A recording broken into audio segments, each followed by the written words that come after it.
Namaskar and pranam to all of you. Again, I am coming back to my channel, Asit Government Rule Guru.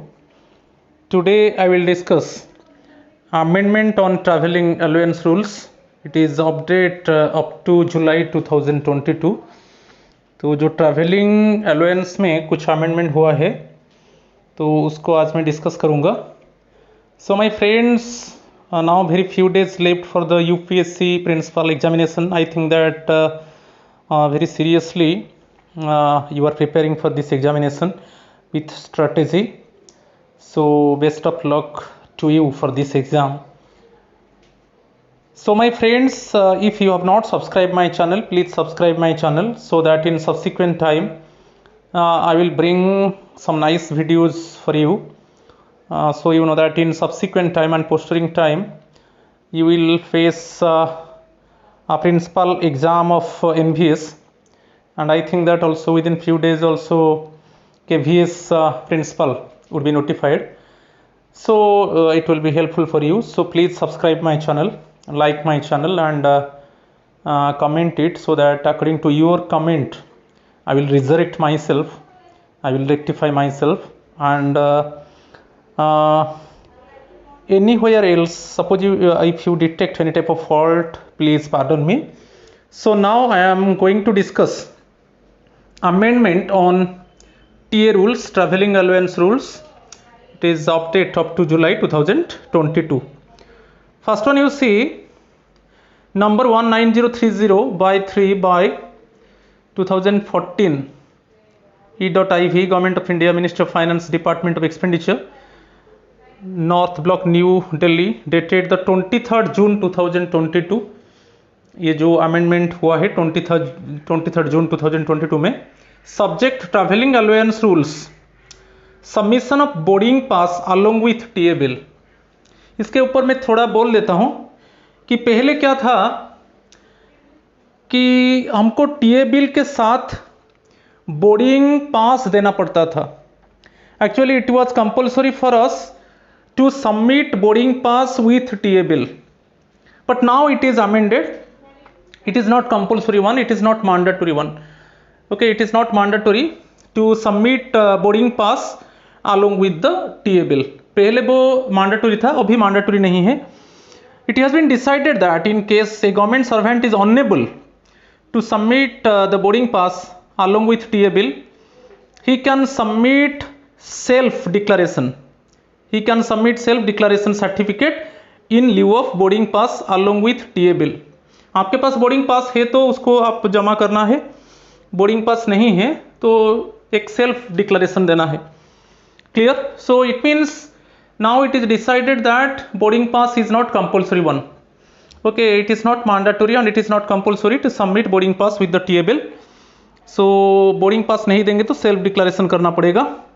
Next one, the proforma for self declaration is enclosed as annexure. एक annexure है जिसमें इसको आपको fill up करना है, आपको self declaration देना है अनेक्सर में. उसके बाद एक proforma, just I will show it after this. The proforma needs to be counter signed by the controlling officer in case of officials below the under secretary level, that is to say from pay level 10 and below. इसके ऊपर question आ सकता है. ये जो आप annexure में आप जो सेल्फ डिक्लेरेशन देंगे, बोर्डिंग पास नहीं देंगे, बोर्डिंग पास के जगह आपको एक अनेक्सर डिक्लेरेशन देना पड़ेगा. It must be counter signed by the controlling officer. In case of officials only, जो officials below the under secretary level है, जिनका जो designation below the under secretary level है, it must be counter signed by the controlling officer. And जो pay level है that is to say from pay level 10 and below. Right? तो in case of tour, next one you see, it will be applicable in respect of journey on tour perform by employees of central government. इसमें क्या है, यदि आप tour case में आप जानते हो basically level 6 and above. Okay, level 6 and above आप लेवल 6 टू लेवल 13A आप इकोनॉमिक क्लास में आप जर्नी कर सकते हो. तो इस केस में आप टूर में जा रहे हो तो आपको बोर्डिंग पास मिल रहा है, तो ये जरूरी नहीं है कि आप जब टीए बिल सबमिट करोगे वहाँ पर बोर्डिंग पास देना है। तो देना है तो ठीक है, नहीं देना है तो आपको एक सेल्फ डिक्लेरेशन देना है, एंड अप टू लेवल 10 तक उसको काउंटर साइन कंट्रोलिंग ऑफिसर करेंगे। Basically those officers below the rank of under secretary level, they are self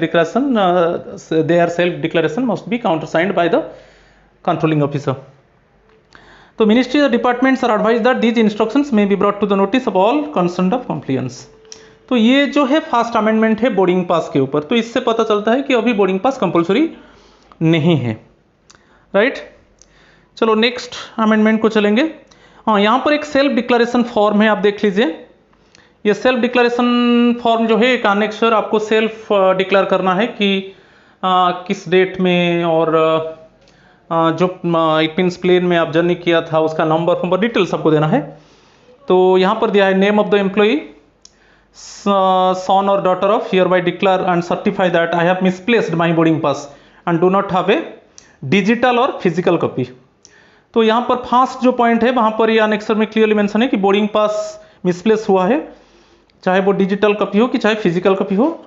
I have actually perform the onward journey on tour from dash to dash on dash. तो ये details आपको fill up करना है, और आपको name of the government servant, designation, name of the office, ये details देना है, और इसको काउंटर साइन करना है कंट्रोलिंग ऑफिसर।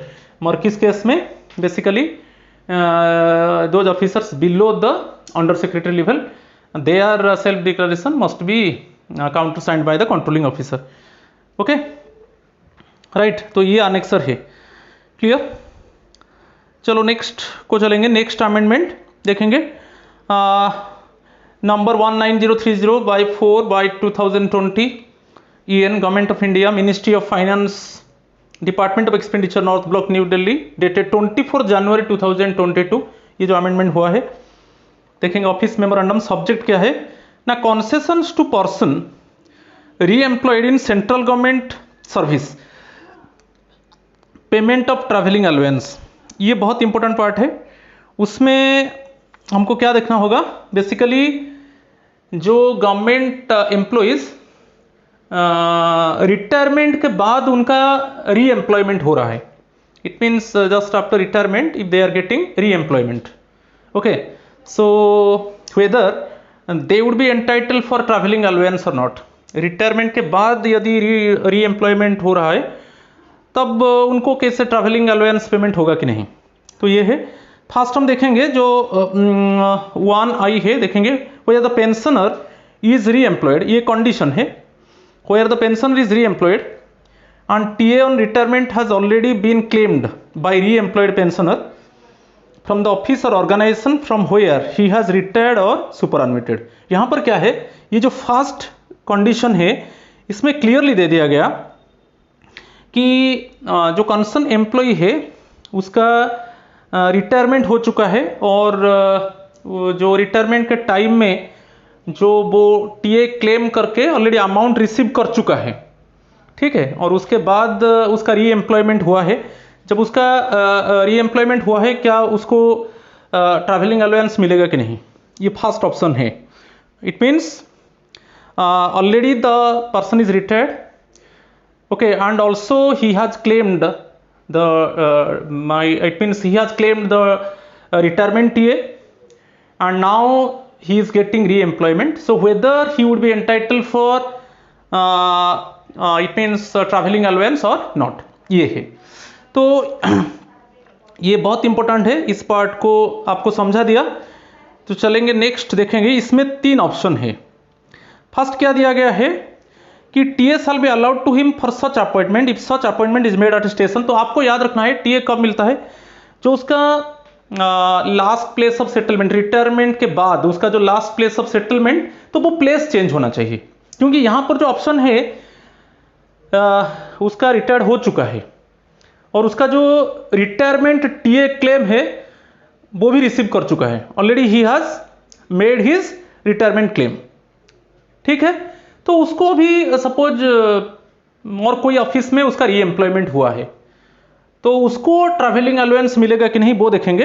तो यहाँ पर आपको ट्रैवलिंग अलाउंस कब मिलता है? जब प्लेस चेंज होगा। जो उसका लास्ट प्लेस ऑफ सेटलमेंट है, एक्चुअली उसको जो री एम्प्लॉयमेंट मिला जो ऑफिस में इन other station, okay, it means other station में मिला, इट मीन्स तो इसमें डेफिनेटली रेसिडेंस चेंज होगा, ठीक है। तो इसको आपको याद रखना है कि appointment is made at a station other then place of settlement, ये कॉमन चीज है। जो प्लेस ऑफ सेटलमेंट है उसके अलावा जो अदर स्टेशन में उसको अपॉइंटमेंट मिला तो तब टीए मिलेगा, और such appointment necessitates change of residence at place of settlement. तो ये तो रेसिडेंस तो चेंज होना है, तो इट मीन्स इससे क्लियर हो गया कि उसको जो it means he is getting री employment in other stations, okay, and not at the last place of settlement, right. तो यहां पर क्या है, उसको टीए ट्रैवलिंग अलाउंस मिलेगा क्योंकि उसका रेसिडेंस चेंज हो गया, उसका रेसिडेंस चेंज हुआ तो उसको टीए मिलेगा। जिस जो ऑर्गेनाइजेशन में उसको री एम्प्लॉयमेंट मिला वो ऑर्गेनाइजेशन उसको टीए देगा। और नेक्स्ट है after completion of the term, जब उसका जो री एम्प्लॉयमेंट टर्म है जब कंप्लीट होगा फिर उसको टीए मिलेगा, एंटाइटल होगा। तो दोनों टीए मिलेगा, जब ज्वाइन करेगा मिलेगा और जब कंप्लीशन होगा वहां पर भी टीए मिलेगा। वही सेकेंड बिट में दिया है TA shall be allowed to him after completion of his term of reemployment. तो दोनों यहां पर हो गया, जब ज्वाइन करेगा उसको मिलेगा और जब उसका री एम्प्लॉयमेंट जो टर्म है वो जब खत्म होगा वहां पर भी टीए मिलेगा, राइट। तो इन बोथ द केसेस, ये जो बोथ द केसेस, जब ज्वाइन करेगा, जो री एम्प्लॉयमेंट उसको मिला जिस ऑर्गेनाइजेशन और जिस ऑफिस में, तो जब ज्वाइन करेगा उसको टीए मिलेगा और जो जब कंप्लीशन होगा उसको टीए मिलेगा। तो in both the cases the TA would be reimbursed by the office और organisation where the pensioner is re-employed. बहुत क्लियर हो गया। तो जिस ऑफिस में और जिस डिपार्टमेंट में उसको रीएम्प्लॉयमेंट मिला वही ऑफिस वही ऑर्गेनाइजेशन, क्लियर, तो उसको टीए का रीइंबर्स करेगा जब वो ज्वाइन करेगा और जब उसका टर्म कंप्लीट होगा, क्लियर। क्योंकि उसका जो लास्ट प्लेस ऑफ ड्यूटी था एज यूजुअल मैनर, जब रिटायरमेंट हुआ था, जो ओरिजिनल ऑर्गेनाइजेशन में जब रिटायरमेंट हुआ था वहां पर ऑलरेडी वो टीए क्लेम कर चुका था और उसको इट मींस जो ट्रैवलिंग अलाउंस था वो रीइंबर्स कर चुका था, ओके। रिटायरमेंट के बाद वो रीएम्प्लॉयमेंट का बात आ रहा है, क्योंकि हम जानते हैं जब रिटायरमेंट होता है ना, with in 1 year of retirement he must complete journey, okay, he must complete journey.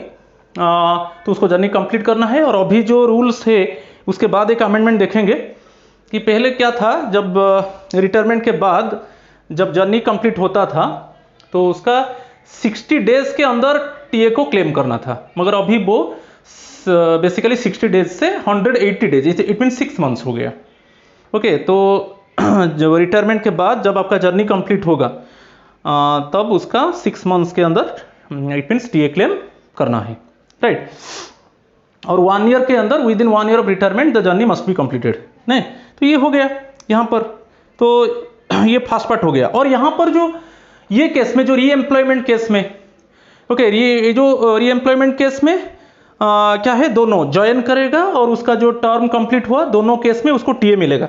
यहाँ पर टीए कैसे मिलेगा, टीए कैसे कैलकुलेट होता है, यहाँ पर बेसिक पे क्या होगा, ये जो जैसे उसको कंपोजिट ट्रांसफर ग्रांट मिलेगा कि कन्वेंस अलाउंस मिलेगा कि पर्सनल इफेक्ट में उसका जो सामान फामान जाएगा मिलेगा कि उसका जो फैमिली ट्रैवल करेगा उसके लिए मिलेगा, नहीं कि।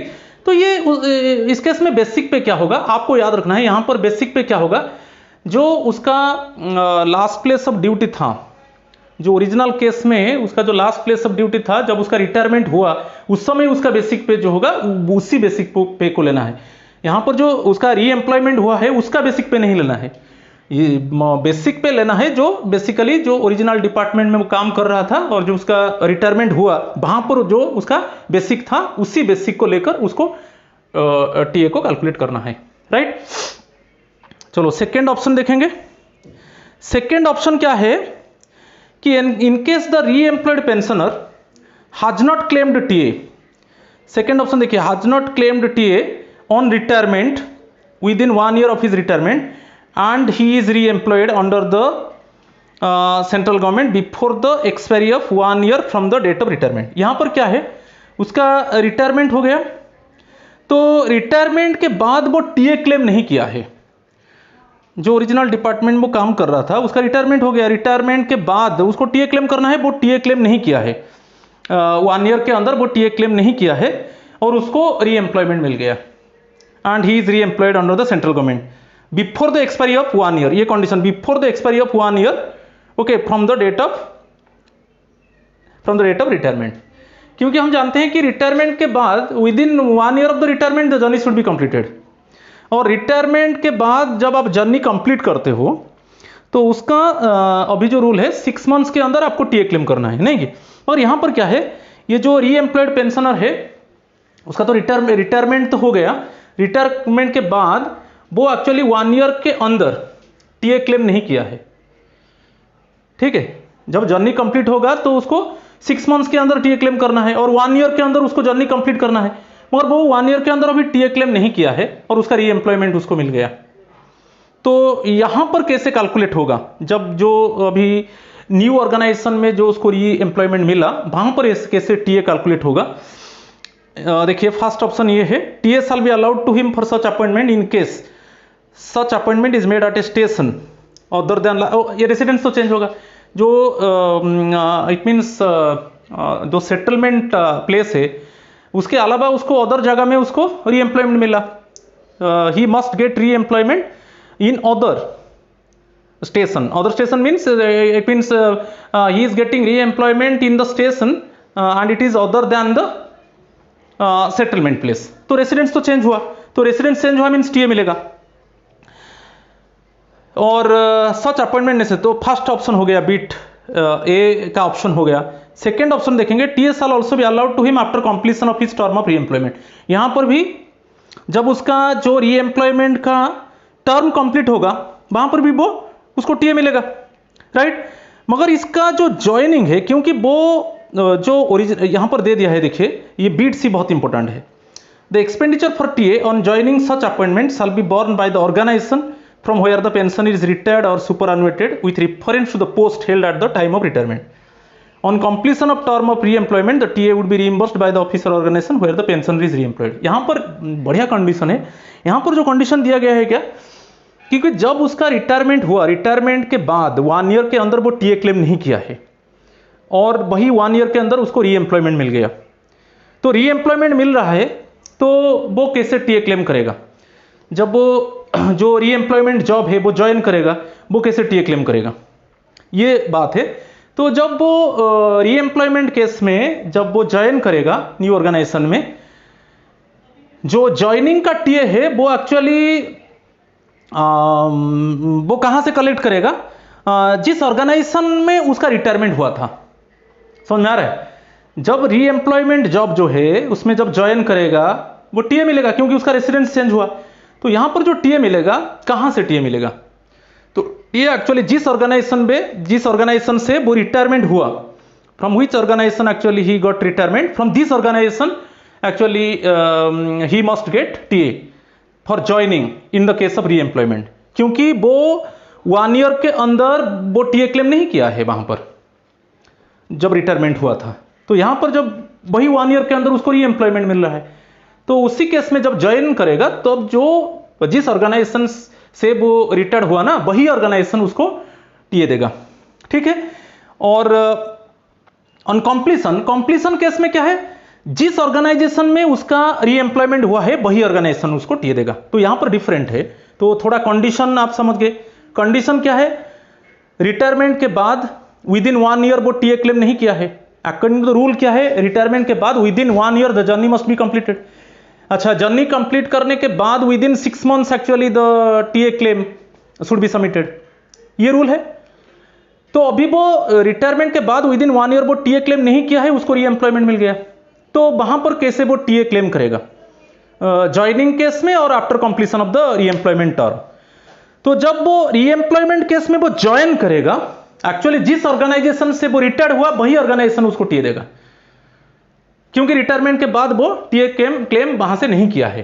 तो ज्वाइनिंग केस में, री एम्प्लॉयमेंट केस में वो जब ज्वाइन किया, एक्चुअली उसका टीए वो जिस ऑर्गेनाइजेशन से वो रिटायर्ड हुआ, जिस ऑफिस से वो रिटायर्ड है, वही ऑफिस उसको पे करेगा।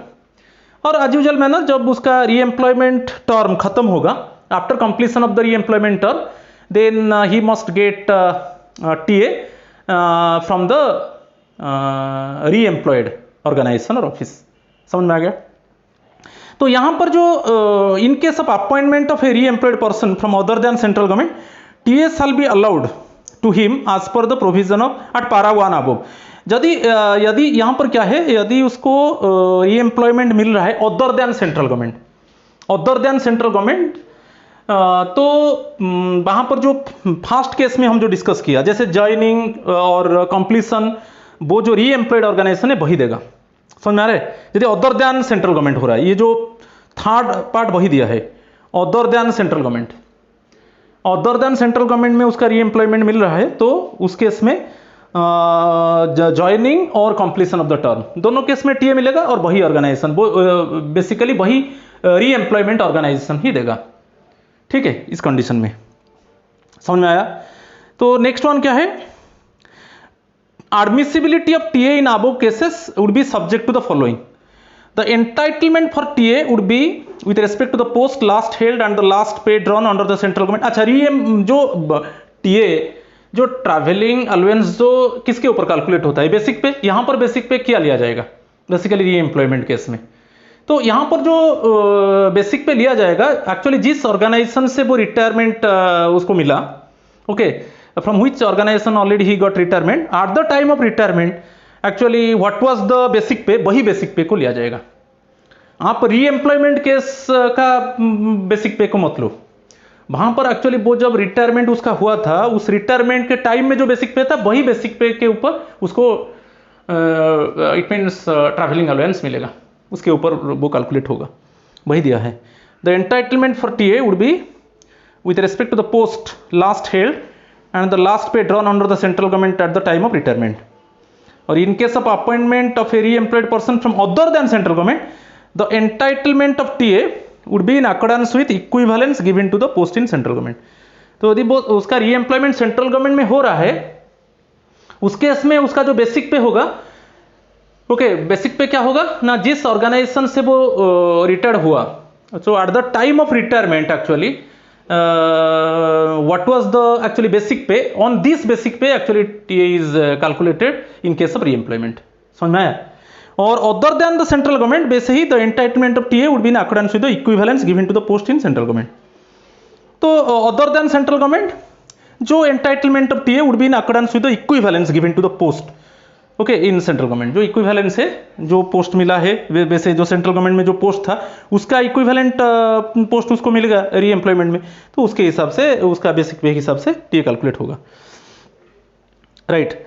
तो प्रोविजंस फॉर सर जो 116, इसको याद रखना है, basically 116 of the TA rules, जो 116 में वो ट्रांसफर रिलेटेड है। ट्रांसफर रिलेटेड आप जानते हो, जो ये केस में बेसिकली जो रीएम्प्लॉयमेंट केस में जो ट्रैवलिंग अलाउंस मिलेगा, तो बेनिफिट्स क्या क्या मिलेगा, कंपोजिट ट्रांसफर ग्रांट मिलेगा। कंपोजिट ट्रांसफर ग्रांट क्या है ना, बेसिक पे का जो सीटीजी होता है कंपोजिट ट्रांसफर, वो बेसिक पे का 80% होगा। बेसिक पे का कितना होगा, 80% होगा।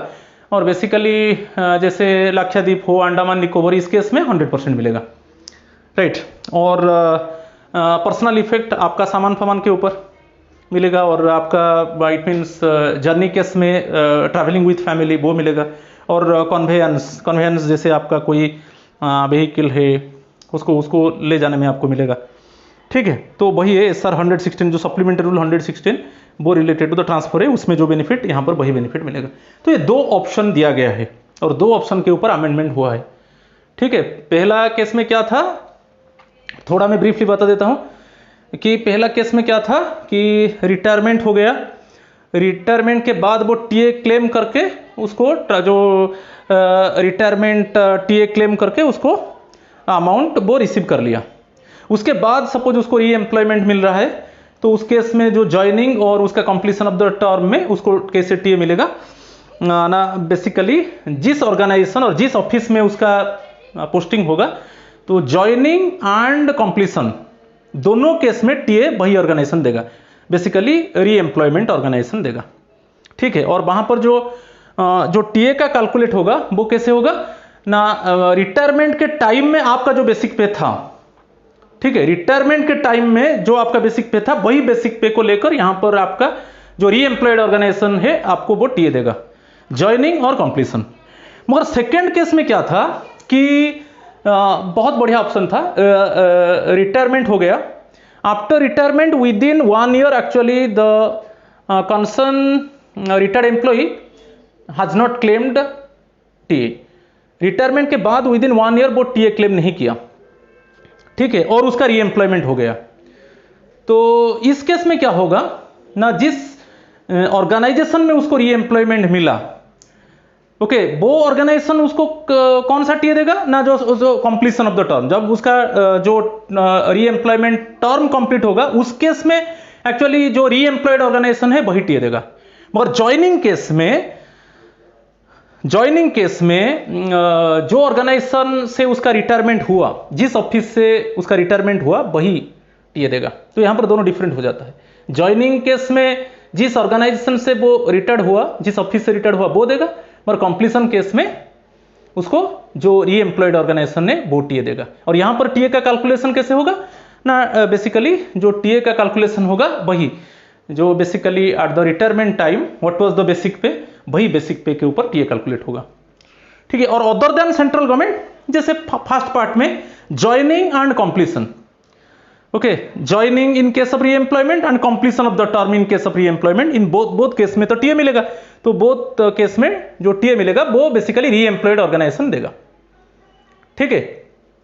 तो ये आपको याद रखना है।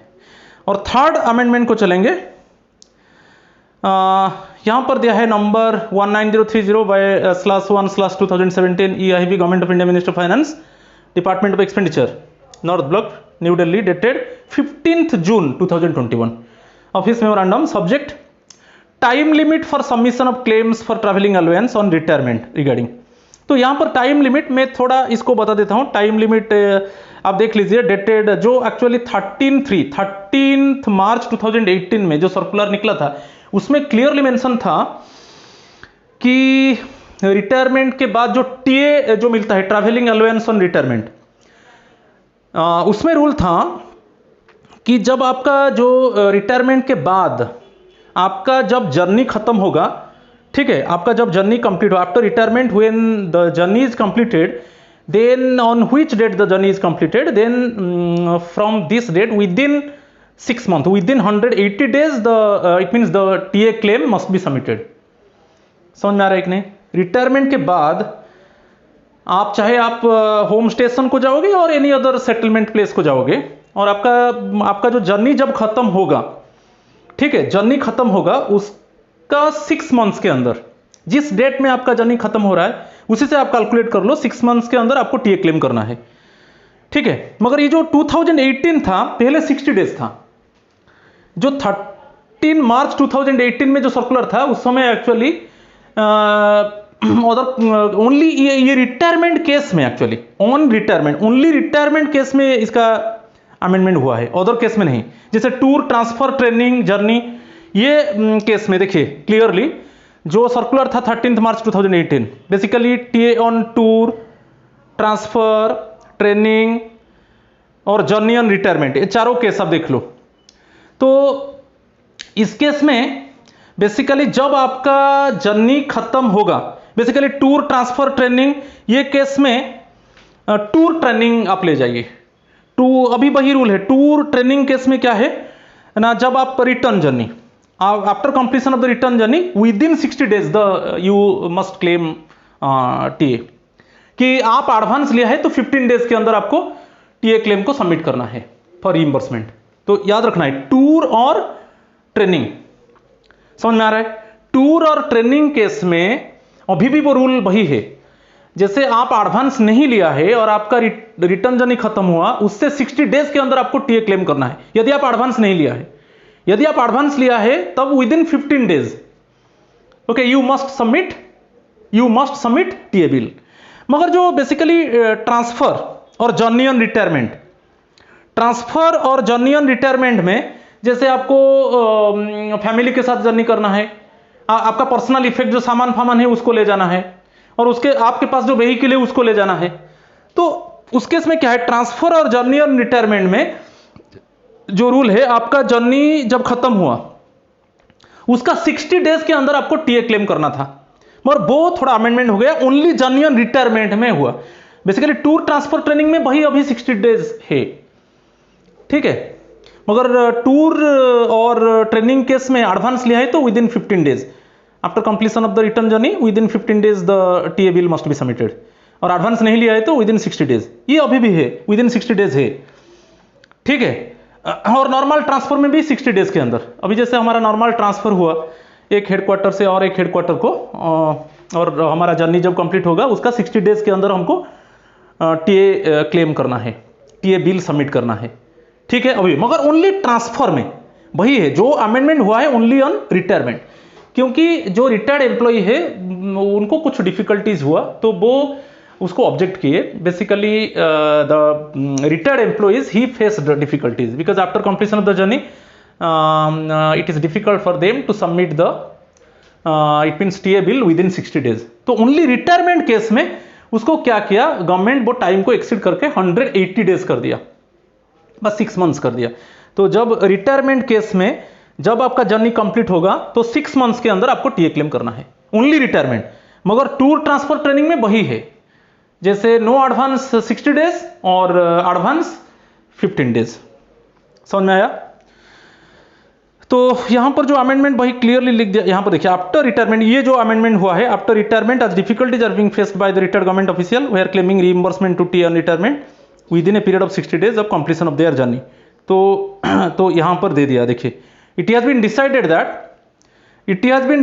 That the time limit for submission of claims for TA on retirement is modified from 60 to 180 days succeeding the date of completion of the journey, succeeding the date of completion। so ये 180 days को आपको याद रखना है, और ये 180 days कैसे calculate होगा ना, succeeding the date of completion of the journey, पहले ओनली रिटायरमेंट केस में, और अदर केस में वही 60 डेज है।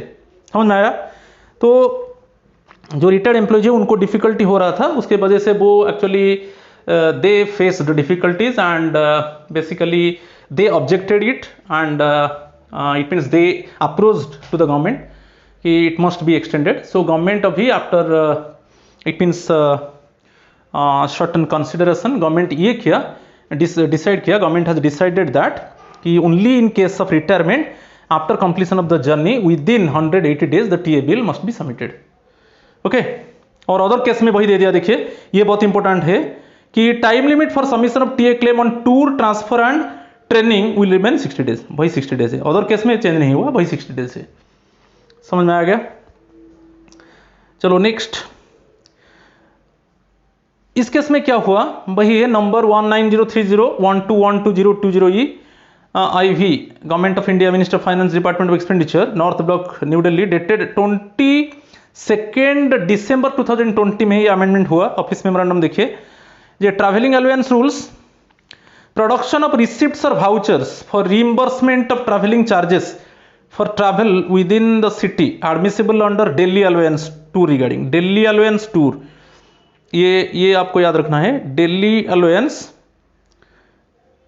On tour. इसको थोड़ा मैं बता देता हूं। आप जानते थे कि बेसिकली जब आप टूर में जाते थे तो बेसिकली यहां पर क्या है, जैसे hotel bill,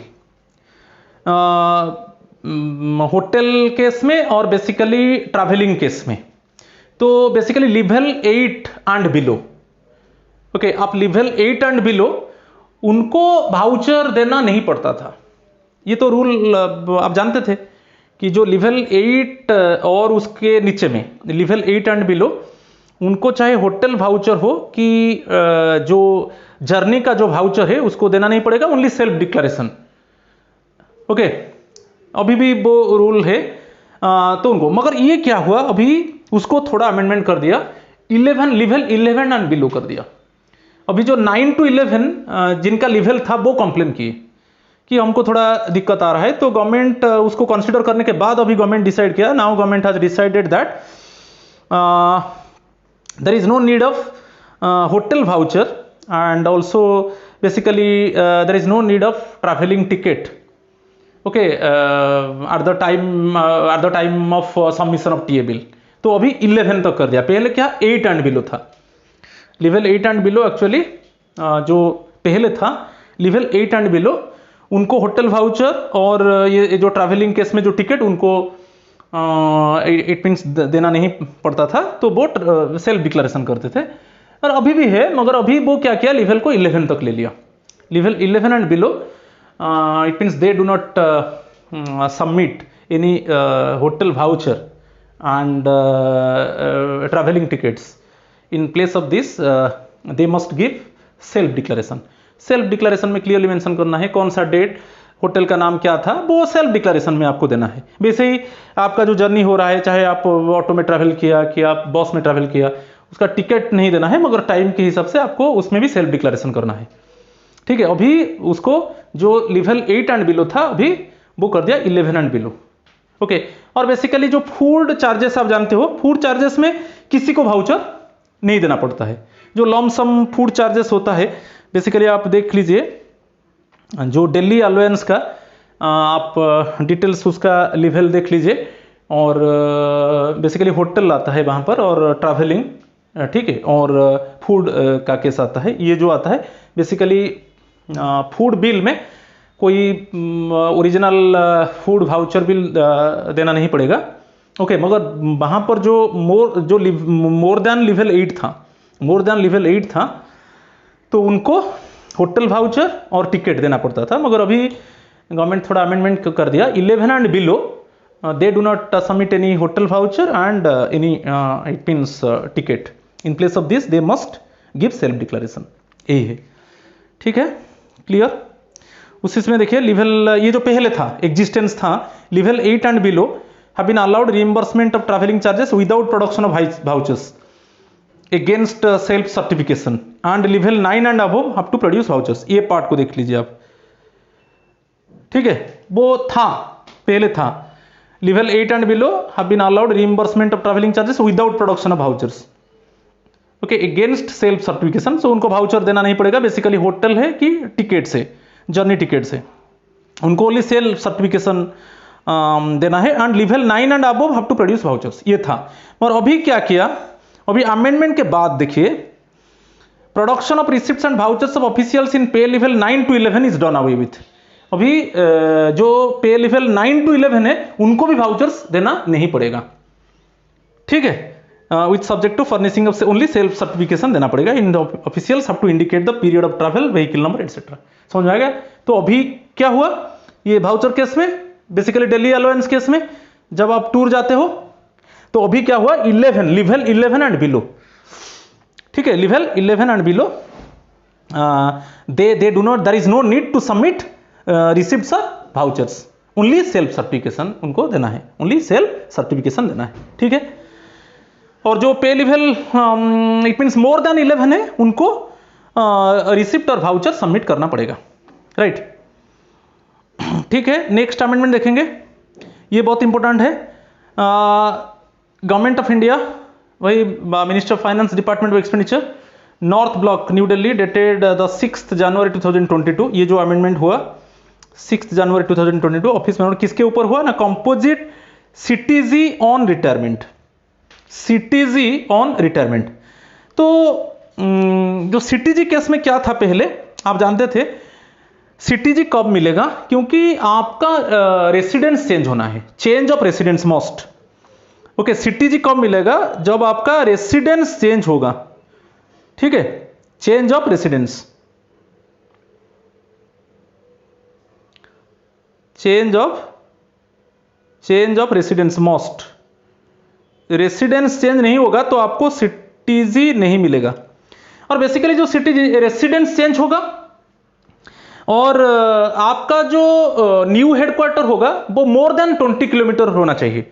the new headquarter must be more than 20 kilometre in comparison to the old headquarter.